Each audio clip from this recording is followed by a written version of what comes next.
Hello and welcome back to English Today, and this is DVD 5 and the first DVD of the elementary level. And in this DVD you will see 3 more episodes of our story, That's Life, followed by our special TV programs. You'll see our travel expert in the discussion Around the World, followed by a discussion about the differences between generations. Then, in the grammar section, we will study the verb have and have got, and also the past tense of the verb to be. We will also learn to give instructions and directions using the imperative. Okay, so enjoy your studying and have fun.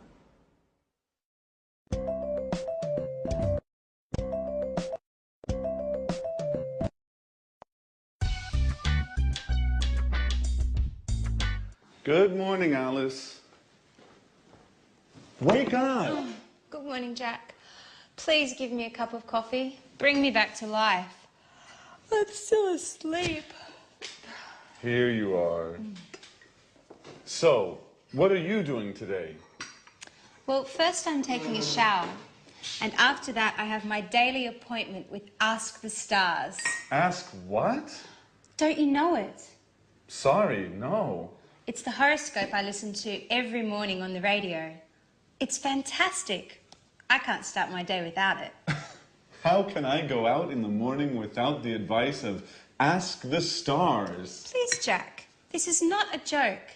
Our entire life is driven by planets. By the way, what are you doing today? Well, I'm going to work, just like every day. And today is Tuesday, isn't it? I have to go to the karate gym. Wow. Are you doing anything this evening? No, I don't have anything planned. Well, Sharon, Anne and I are going to the cinema. Maybe Peter is coming too. Would you like to come? That sounds great. Which film? We're seeing Interview with a Vampire. Not that film, guys. I hate horror films. Why don't we go to see the latest Julia Roberts film? Oh, please. We don't need more romance. We already have our love story in the apartment next to us. With Peter and Sharon, I mean. Okay, you are right. Let's go to see Interview with the Vampire then. Well, I think I prefer to stay at home. Now I've got to go to work. See you later. Is everything okay, Jack? Yes. Why? It's late, that's all. Bye. Bye.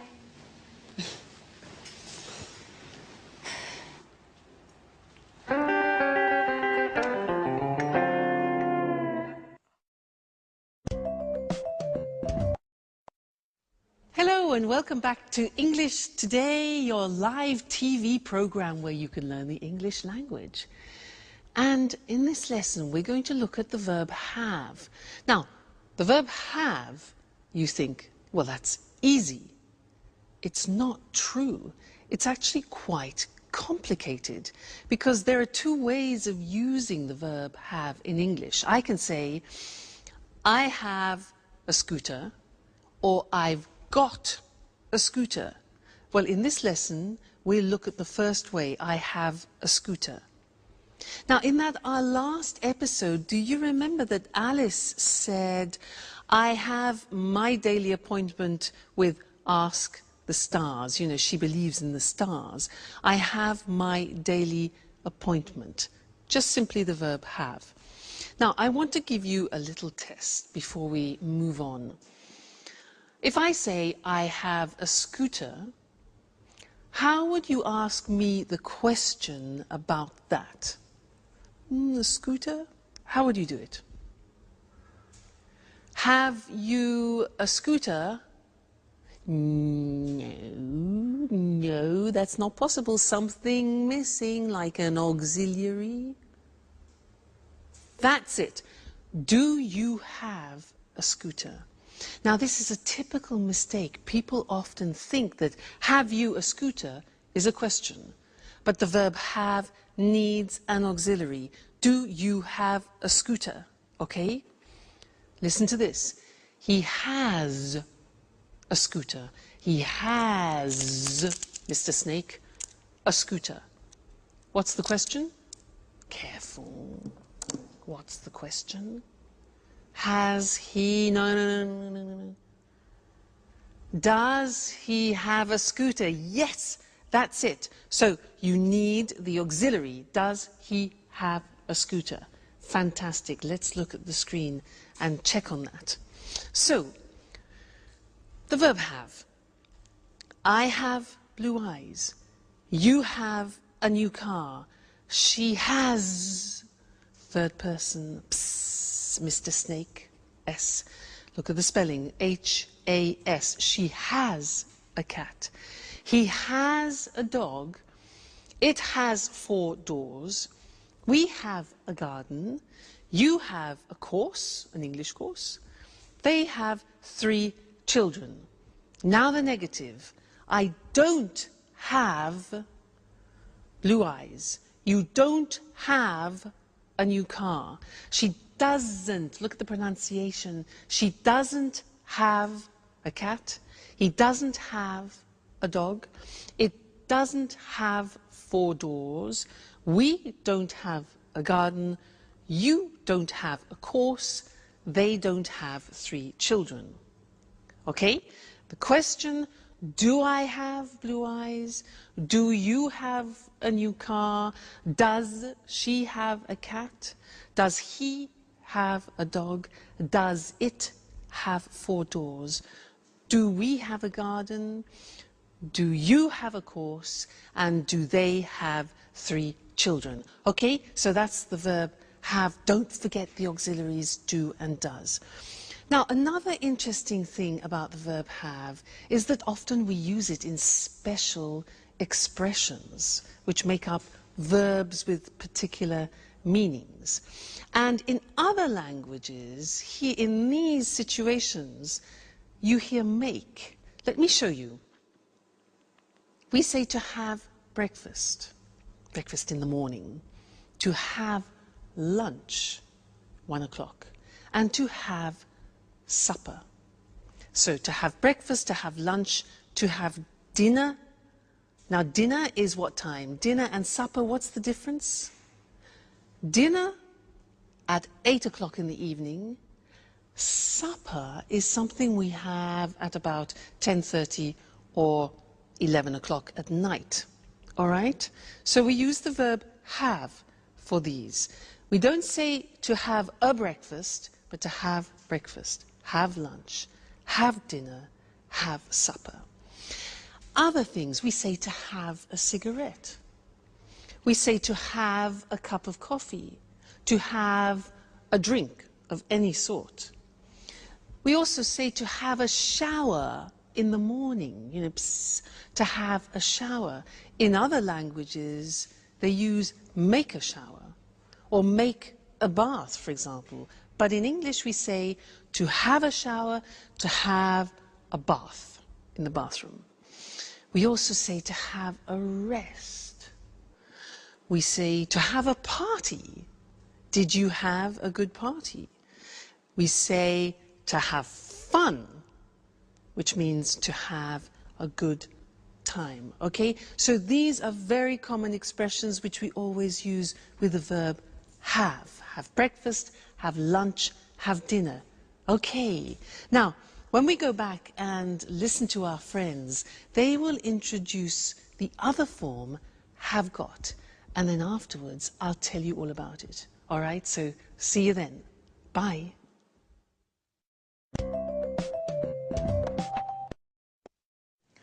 Fly me to the moon. Let me. Have you got a moment, Peter?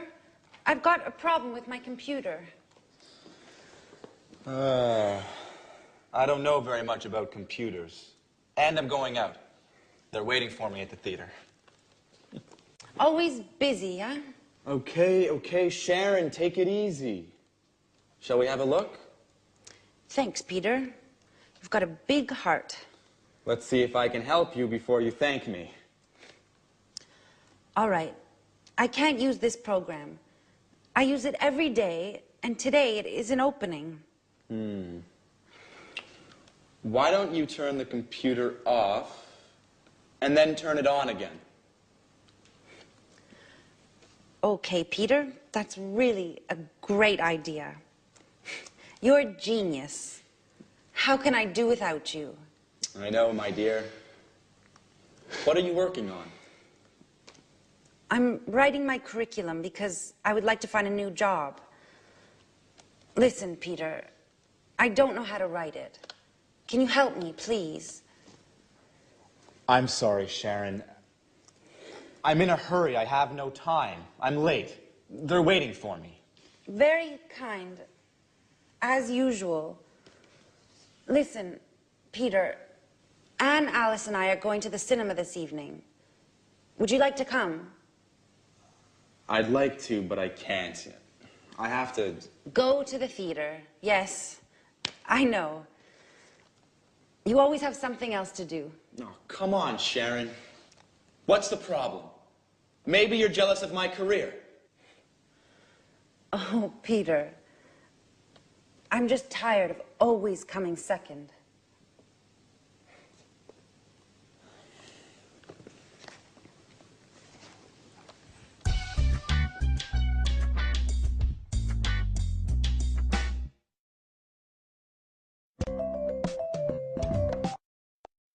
Hello and welcome back. How are you all? Did you notice that Sharon is tired of coming second? Well, I understand her. If you live with a musician, you need to be very patient. Now, Sharon said in that last episode, she said, "Have you got a moment?" Then she said, "I've got a problem with my new laptop." Have got. And this is what I want to study with you now. The second use of have got. Now, in order for you to understand it better, let's do something in a typical context where we would use have got. Let me tell you about my present situation. I'm in a flat, but I have to leave the flat and find another one. And I saw an advertisement in the newspaper for a flat which looks quite interesting. So I want to call the owner of the flat and ask him some questions. All right, so listen to what I say. All right.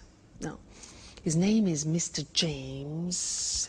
4, 6, 5, 6, 7, 8, 9, 7, 8. I hope he's in. Let's see. Mr. James. Hello, Mr. James. Yes, hello. My name is Louise Evans, and I saw your advertisement in the newspaper for a flat, and I wondered if I could ask you some questions. Great, okay. How many rooms has it got? Yes, okay, so 2 bedrooms, good. A living room, a kitchen, bathroom, and toilet. Very good, fine. Has it got a garage? No, okay, so I have to park my car in the street. Okay, fine. And a garden, does it have a garden? No, okay, a small balcony on the 2nd floor.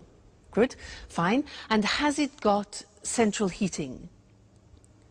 Central heat, yeah. And kitchen electricity, oh, well, okay, an electric kitchen is fine, why not? Another thing is air conditioning. It gets very hot in England in the summer now. No, all right. Does it have easy access to public transport?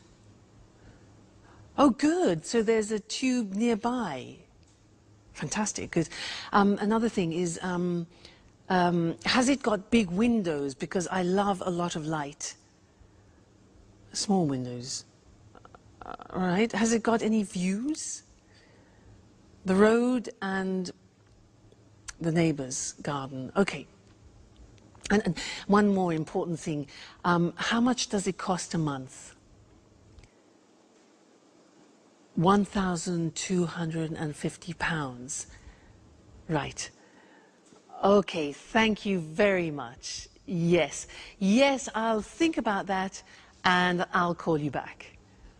Okay, fine. Thank you very much. Thank you. Goodbye. Bye. Bye. £1,250? Oh my God. That's a lot of money for a flat. I can't afford that. It's impossible. Now, did you notice that I used has it got a lot as a construction? Has got, have got. That's what I want to talk about. Now, this construction have got was introduced into the English language to describe possession, in fact. But now we use it in different situations, not only possession. So the Americans, in fact, use the verb have more than have got. In British English, we use have got a lot. All right, now let's have a look at the construction. So in the positive form, I have got gets contracted to I've got. I've got some money. You have got becomes you've got.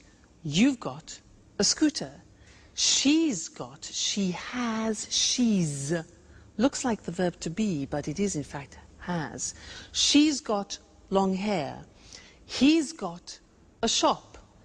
It's got a balcony. We've got a house. You've got some CDs and they've got some plants. All right? So that's the positive. Now, the negative. In the negative, the auxiliary have turns into a negative auxiliary. So, I haven't got any money. You haven't got a scooter. He hasn't got long hair. She hasn't got a shop. It hasn't got a balcony. We haven't got a house. You haven't got any CDs. And they haven't got any plants. So hasn't and haven't. And then in the questions are easy. We use have or has. So, have I got any money? Have you got a scooter? Has she got long hair? Has he got a shop? Has it got a balcony? Have we got a house? Have you got some CDs? And have they got some plants? So it's not really difficult grammatically. You have to remember the auxiliary have and has, and then remember to put got. All right? Now, you'll come across this a lot, especially in subtitles in films. So watch out for it, and we'll keep practicing it. Great! So that's the end of this lesson, and I'll see you again live very soon. Bye.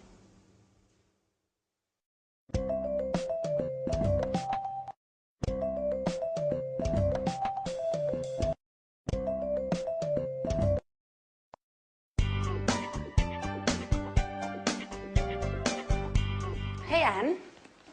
Housework, eh? Yeah, at last. Can I ask you a question? Sure. Oh, how are you and Peter? We're fine, thanks. Listen, I want to go to that bookshop. Do you remember? Oh, yes. The one with lots of photography books. Yeah. And thriller books. Yeah. And with the red coffee tables and flowers on the windows. Yeah. And where you can sit down and drink a delicious hot chocolate. Yes, Anne. That's the one. The London Reader. It's a great place. Yes. How do I get there? Is it far? You can walk from here. It's about 10 minutes away. Great. Oh, okay. Let's see. Go out the front door and turn left. Easy enough. Go straight ahead, past the traffic lights. Right. Straight ahead, past the traffic lights.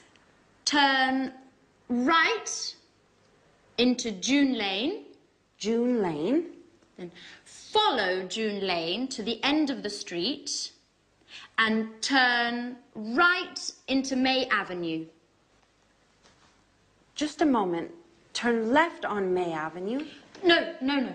turn right into May Avenue, and the bookshop is Hi, Sharon. What are you girls talking about? I'm giving Sharon directions for the London Reader. So, turn right into May Avenue, and the bookshop is the second shop on the left, next to the butcher's. No, Anne. Sharon, the bookshop is on the right, past the museum and between a chemist and a bank. No, no, Jack. You are wrong. The bookshop is... Okay, guys, be quiet. Don't worry. I've got my map. Sharon, I can come with you, if you don't mind. Great. That's very kind of you, Jack. Jack, housework? Do you remember?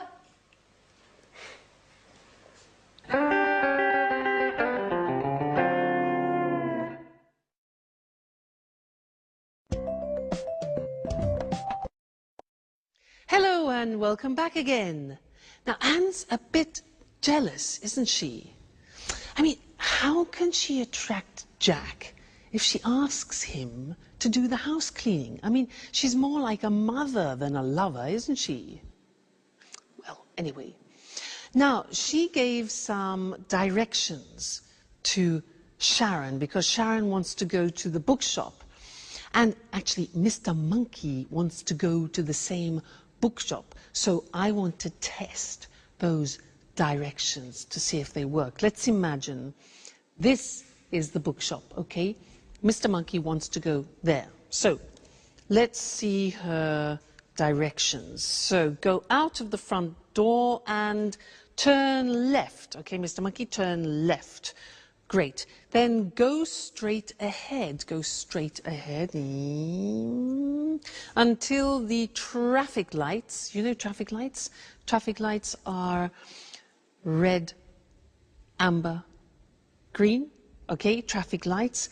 And at the traffic lights, turn right, like that, into June Street. Okay, follow to the end of the street. Then turn right again. Okay, and go down May Avenue. This must be May Avenue. And the bookshop is the second on the left. 1, 2. Here's the bookshop. They work. Now, I was using the language of directions. So I want to go to the screen now and show you that language, the language we use for giving directions to people. All right? Now, we usually use the imperative form.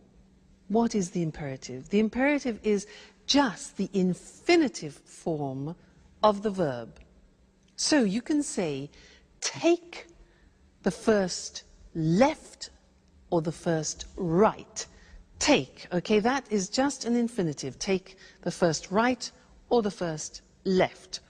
You could say, take a bus to, take a train to, take the subway. Now, in America, they say subway, and in Britain, we say tube. Take the tube to. Okay? Another example. Turn left, turn right. So turn is the verb, turn left, turn right. Okay? Another possibility is go straight on, which is an expression we use in Britain, or go straight ahead, which is an expression that they use in America. But we use both. Straight on, straight ahead. All right? Then we can say go past the shop or go along the street, a road, or an avenue. Again, we use go, it's the infinitive, and it's the imperative form, all right? Another example. At the end, we can say the position. It's next to, it's near to, it's opposite, it's between, it's on the left, it's on the right. You remember the prepositions that we did at the beginning? Well, that's to indicate the actual spot. Great, so that's giving directions using the imperative form. Now, let's go back to our friends in That's Life and listen to Jack, who is giving Alice instructions about using the internet. And listen to the imperatives that he uses. And I'll see you later, all right? Bye for now.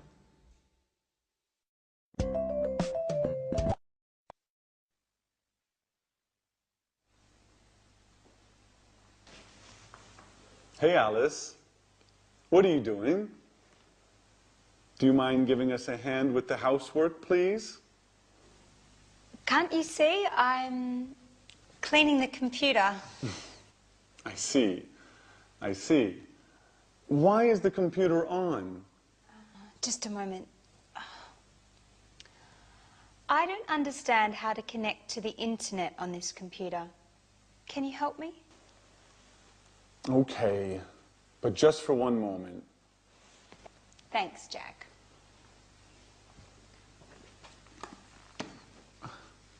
Okay, click on that icon. What's an icon? That symbol on the screen. Do you mean this picture of a telephone? Yes, click on that. Right. Now what? Enter your username and password. Okay. And click on that button there. Click on the button. And now you're connecting to the internet. Hey, that's easy. It's very easy, Alice. You are hopeless with computers. And with housework, too. Come on, Alice. It's time to clean up this mess now.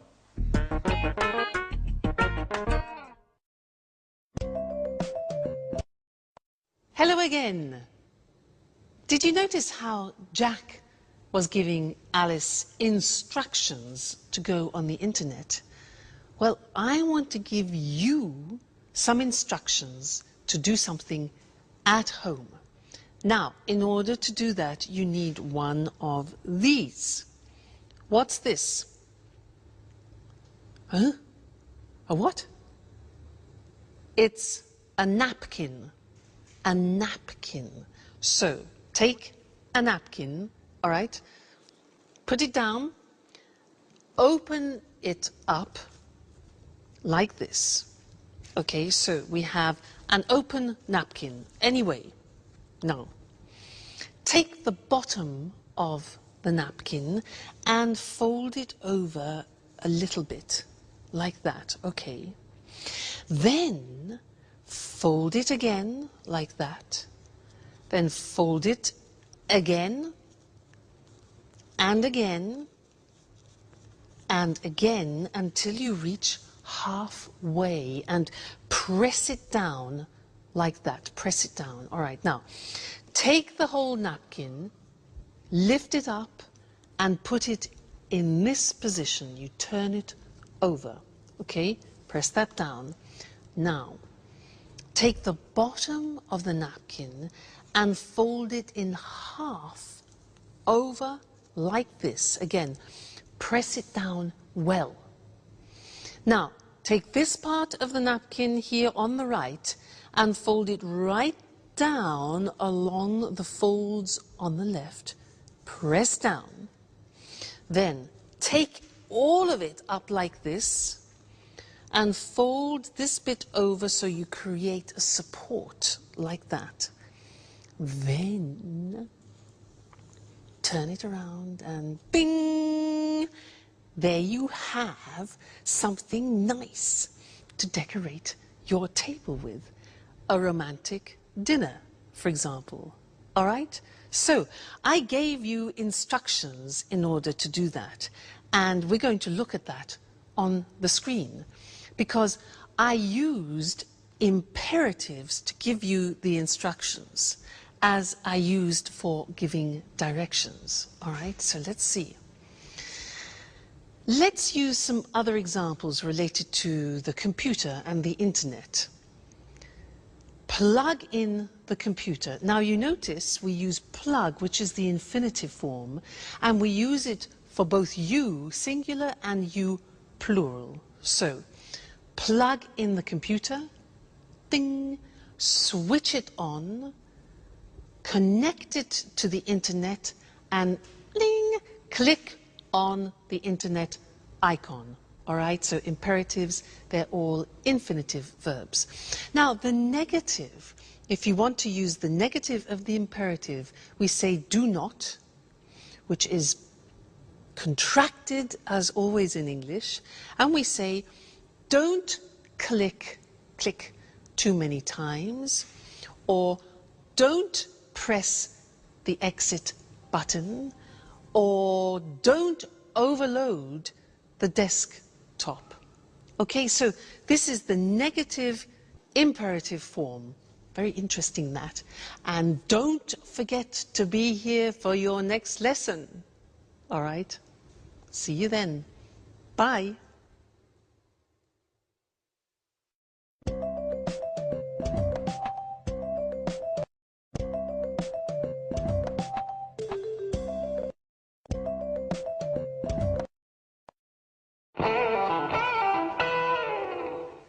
Jack, where were you yesterday evening? Why? There was a great party at Mary's. Really? I wasn't invited. I can't believe that. Everyone was invited. I'm sure I wasn't. Anyway, I was busy yesterday. Oh. Did you have a meeting with some clients? No, I didn't. So? What? Where were you? I was with Robert at the Red Lion pub. That's impossible. Robert was at the party. Oops. I always get them mixed up. I was with Charles. Charles was at the party too. Come on, Jack. Who were you with? You are too curious, Alice.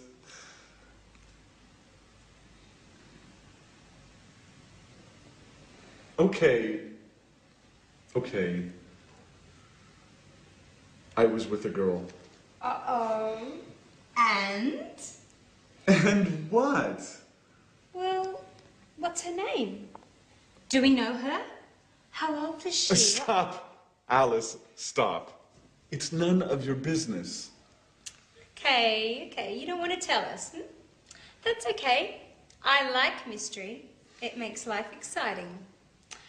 Well, let's change the subject. Peter, where were you yesterday evening? Why weren't you at the party? I was at the theater. We are preparing the performance. And you, Sharon? Where were you? Me? Where were you? I was at home watching a film on TV. Which one? The latest film starring Nicole Kidman. What's the name? Yes, Moulin Rouge. Really? That's strange. I remember. Here, look, it's on TV today. Really? Oh, they always show the same stuff on TV. Oh, don't get up. I'll get the door.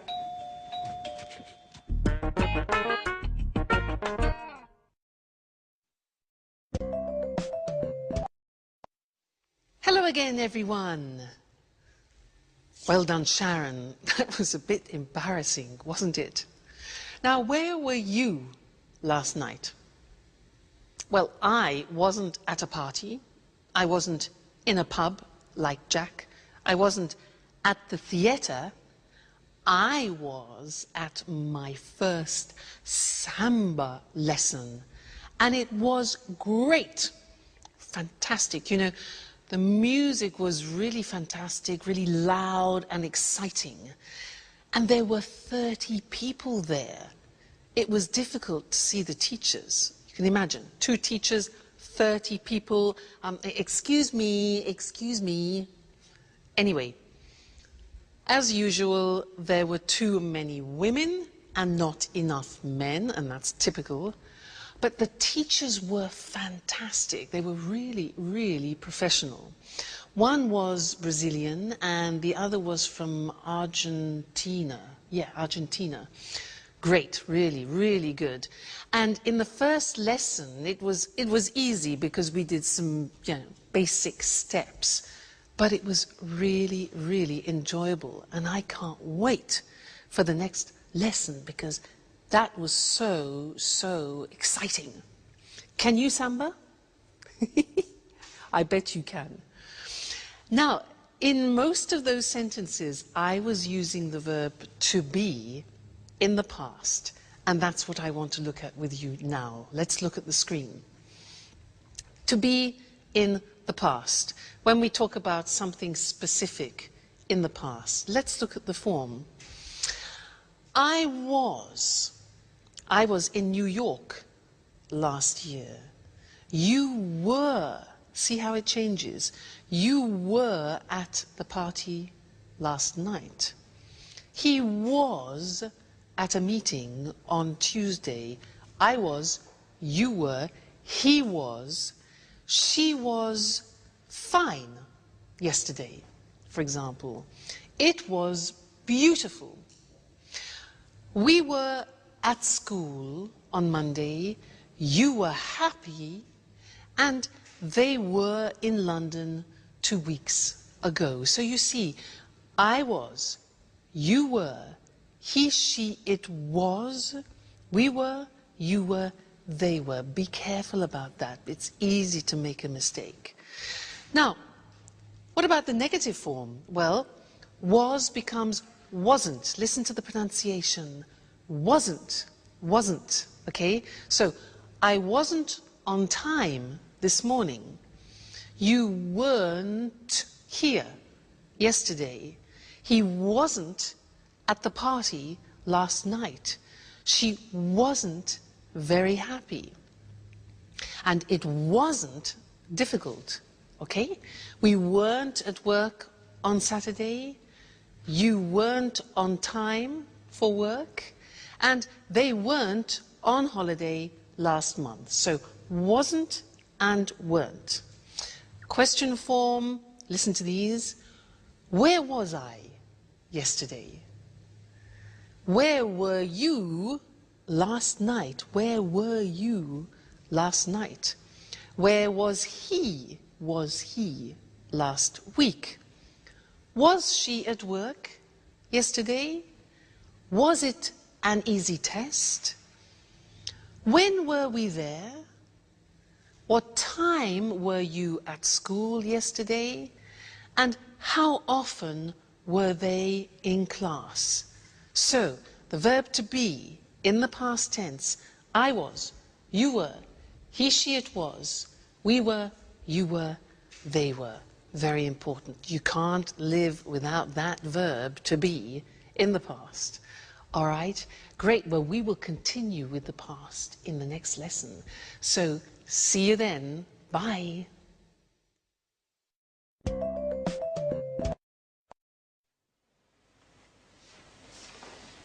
There's a postcard for you, Alice. For me? Oh, it's from my father. He was in the Bahamas last week. Really? I was in the Bahamas last summer. Just you? Oops. Sorry, Sharon. We were in the Bahamas last summer. It was sunny and hot. Perfect weather for swimming and relaxing. It was fantastic. Fantastic. Yeah, fantastic. I'm sure it was. I prefer holidays in the winter. It's too hot in the summer. I like going to the mountains and skiing. My last holiday was 2 years ago. 2 years ago? Yes, it was a long time ago. I need another holiday soon. Anyway, was your father on holiday in the Bahamas, Alice? No, he wasn't. He's working on a new play there. Oh, how fascinating it must be being a director. Fame, money, and a lot of travelling around the world. And no time for family. Just a few calls, postcards, and a lot of misunderstandings. Why don't you call him now? I don't think that's a good idea. Why? When was your last call? 3 weeks ago? That's a long time. Come on. Alice, call him. I'm sure he'll be happy to hear from you. Well, maybe you're right. Okay, I'll call him. Thanks, Jack. For your advice, I mean.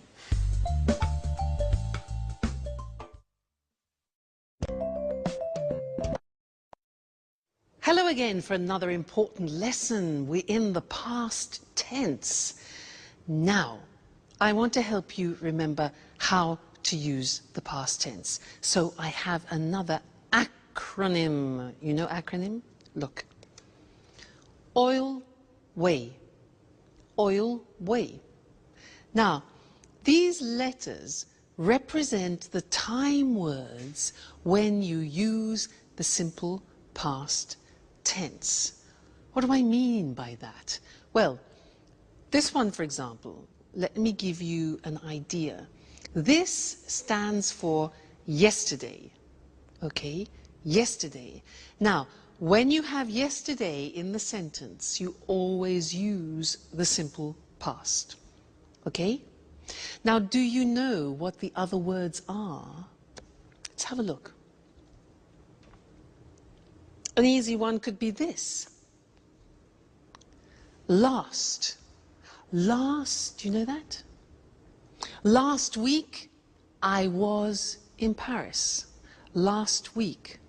Okay? Now, what about this one? 2 days ago. Very good. So, 2 days ago, we were at the sea, for example. So, this is ago. We have last, yesterday, ago.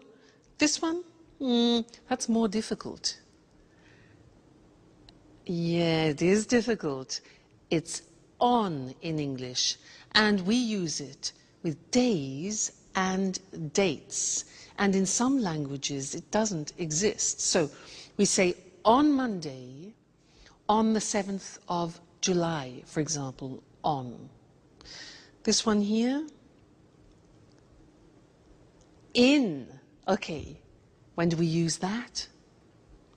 Yeah, months, for example, in January, in February, in March, and also for years, in 1961, in 1970, etc. This one, when. Okay, with when we use the past tense. So, for example, when were you there? So, oil way, on, in, last, when, ago, yesterday. It's like a rhyme. On, in, last, when, ago, yesterday. You need to memorize those. We'll look at them on the screen now. But it's important for you to memorize them, to remember that when you're speaking, on, in, last, when, ago, yesterday help you to remember to use the simple past. So, to revise that, our acronym OIL WAY. On we use with days or specific dates. So, the party was on Friday, or he was in London on the 2nd of March. Okay, the date. Then in with a specific year or with months. So, for example, she was born in June in 1976. Next, last. Last with, for example, the previous week, last week or month or year. So the examples are, they were in Vienna last month. When? Now, when with a past time clause, sometimes in the question, sometimes in the middle of the phrase. So, I was very happy when I was a teenager. Okay, that's when. Then ago, for example, 2 days ago, 2 months ago, 3 years ago. We were at the meeting 3 weeks ago, right? And then the last one, easy, yesterday, with the previous day. So I was at the cinema yesterday. All right, always, don't forget it, memorize it. On, in, last, when, ago, yesterday, always with the simple past. All right, that'll open up a world for you. Great. We will still do more about the simple past. It's an important tense.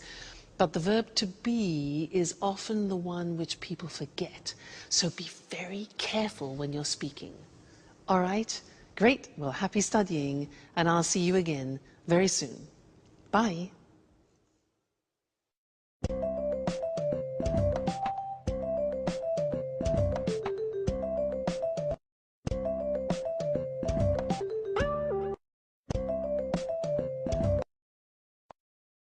Good evening and welcome to this week's edition of the Travel Programme, the programme about everything to do with travelling and holidays. Here in the studio with me, as always, is Christine Oteng, our travel expert. Hello, Lucy.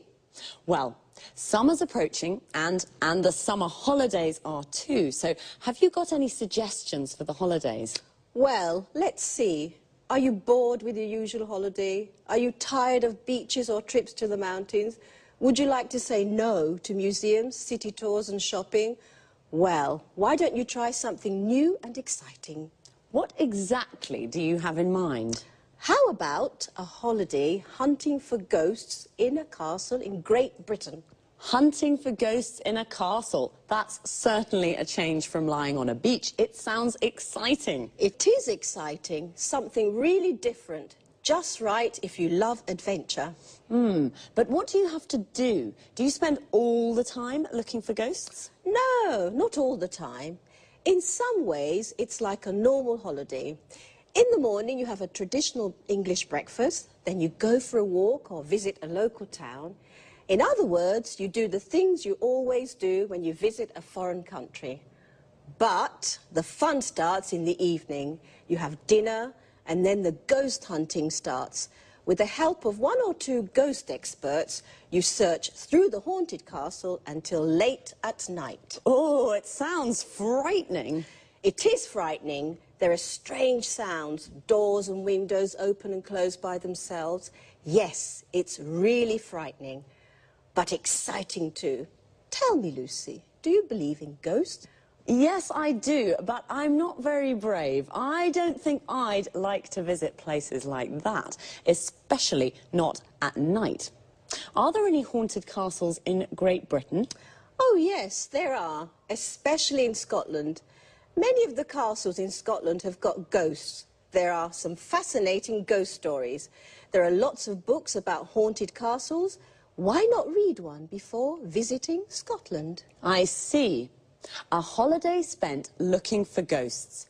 A night in a haunted castle would certainly be a memorable experience. It certainly would. And if you want to see even more ghosts before you return home, try a ghost walk. In London, visit places in London famous for strange and unusual happenings.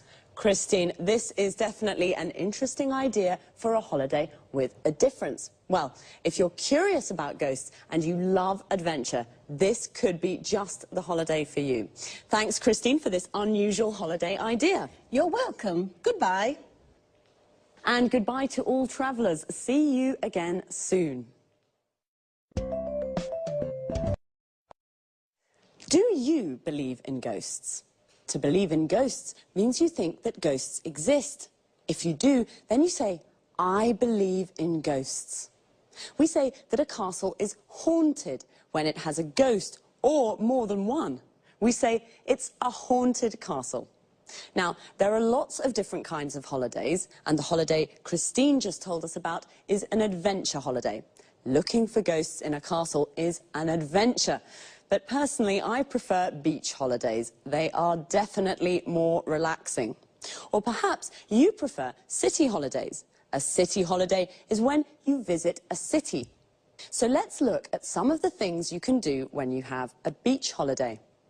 You lie on the beach in the sun and relax. This is called sunbathing. You go for a walk on the beach or go for a swim in the sea. Notice the expression go for. You can visit a local town. Local means that it's near the place where you are. What about when you have a city holiday? You can go on a city tour. A bus takes you on a tour round the tourist sites of the city. A tourist site is something that tourists want to see. For example, the Colosseum in Rome or Buckingham Palace in London. You can go for a walk around the city and visit the tourist sites. We call this sightseeing, and we say, go sightseeing. Just one last thing. Remember, there is a difference between travel and trip. To travel is a verb. When you go on holiday to a different city or country, you travel. A trip is a noun, and it's like a short holiday. You say, go on a trip.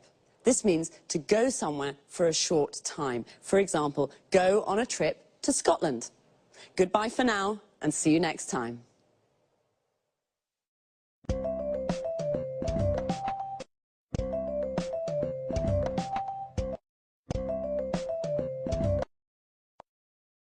Good evening, and welcome to this week's edition of Let's Talk, the Saturday debate with our commentators, Tom and Marie. Good evening, Eric. Good evening. Well, this evening, let's talk about the differences between the generations. What do you think about this issue, Tom? I think that over the last 50 years, lifestyles have changed a great deal. There's been a lot of progress. New technologies have helped here. Think about healthcare. It's very good today. Television and internet tell people about the world and what's happening. So, lots of progress. Do you think life is easy today? Yes, I think it is. There are lots of opportunities for everyone. Let's take travel as an example. In the past, it was impossible to travel a lot. Today, we can fly to lots of cities in Europe, and it's very cheap. I'm sorry, I don't agree with you, Tom. I mean, it's true that lots of things are easy now, but there are also lots of things to worry about, and there's lots of stress. In the past, life was simple. It was all about the family and family values. Do you think that people today are confused about how to live life? That's exactly what I mean. Today, people marry when they're 30 or 35. When my grandmother was young, it was usual to marry young and start a family. Well, things are different today. I mean, women work now. 50 years ago, only a minority of women worked. I think this is very important for female emancipation.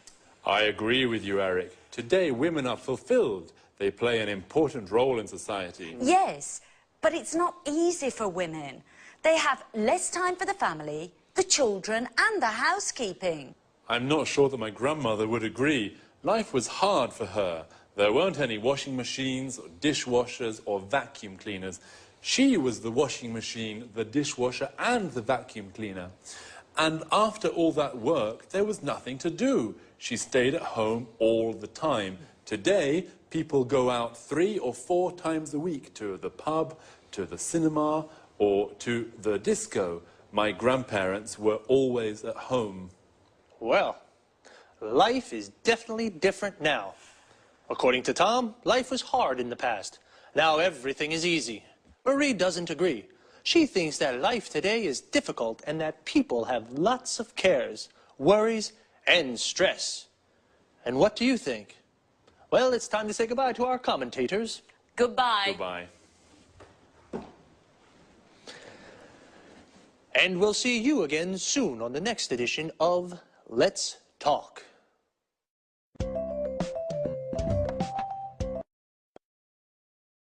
Okay, first of all, let's have a look at the expressions we use to discuss our different ideas and opinions. What do you think about this idea? This is a good way to ask someone's opinion, or simply, what do you think?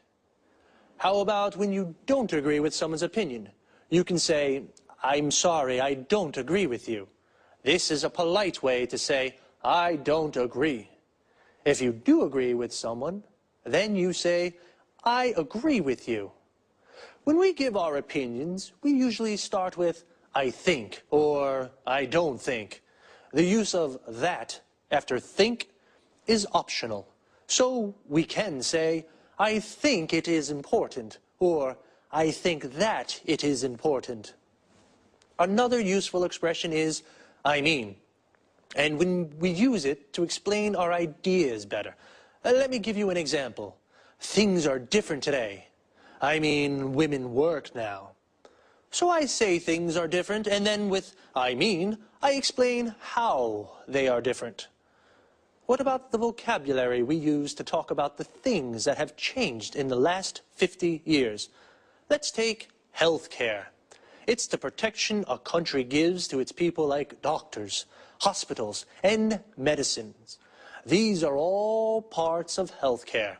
Another important thing is female emancipation, the freedom of rights that women have. And some things that we have in our houses now, which make our lives easier, are the washing machine. This is the machine that washes our clothes. The dishwasher, the machine that cleans the dishes, plates, and glasses. And the vacuum cleaner, the machine that cleans the floor. Before I say goodbye, I just want to look at a little word that we use a lot. It's lot. And we use it to express quantity. We can say a lot or lots of, and it means a big amount. We use it with verbs. We say a lot, and it comes after the verb. For example, today people travel a lot. And when we use it with nouns, we usually say lots of, and it comes before the noun. For example, there's lots of stress today. Well, that's all for me. See you soon for another edition of Let's Talk.